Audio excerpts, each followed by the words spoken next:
ఉదయం బ్రేక్ఫాస్ట్ అయితే కంప్లీట్ అయిన తర్వాత మధ్యాహ్నం లంచ్లోకి వంకాయ ఫ్రై ఇంకా ఆనపకాయ పప్పు చేద్దామని అయితే నేను ఫిక్స్ అయ్యానండి. మా అబ్బాయి చూసారా నేను కట్ చేసినవన్నీ పడేస్తున్నాడు. మీరు వంకాయలు కనుక యూజ్ చేస్తున్నట్లయితే జాగ్రత్త, పురుగులు ఉంటాయి. చూసారా మా చెర్రీ అన్ని కూరగాయలతో చక్కగా ఆడుకుంటున్నాడు. నాకు పని ఇంకా నేను ఇంటి దగ్గర నుండి తీసుకుని వచ్చిన రైస్ని అయితే కొంచెం తినడం, మిగిలిపోయేది పారేయడం ఇలా చేశానండి. ఇప్పుడైతే రైస్ అయితే కొనుక్కుంటున్నాము. కేజీ 50 రూపాయలు అంట. నేను చేసిన తప్పు మీరు చేయొద్దు.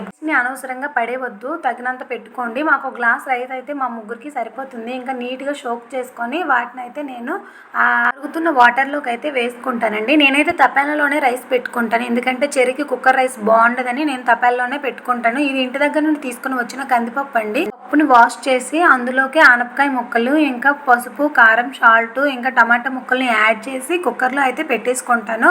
మాకు ఇండక్షన్ స్టవ్ ఉండటం అయినా దాని మీద నేను 3 విజిల్లు వచ్చిన వరకు అయితే పెట్టుకుంటే చక్కగా ఉడికేస్తుంది. ఇలాంటి మరిన్ని వీడియోస్ కోసం ప్లీజ్ సబ్స్క్రైబ్.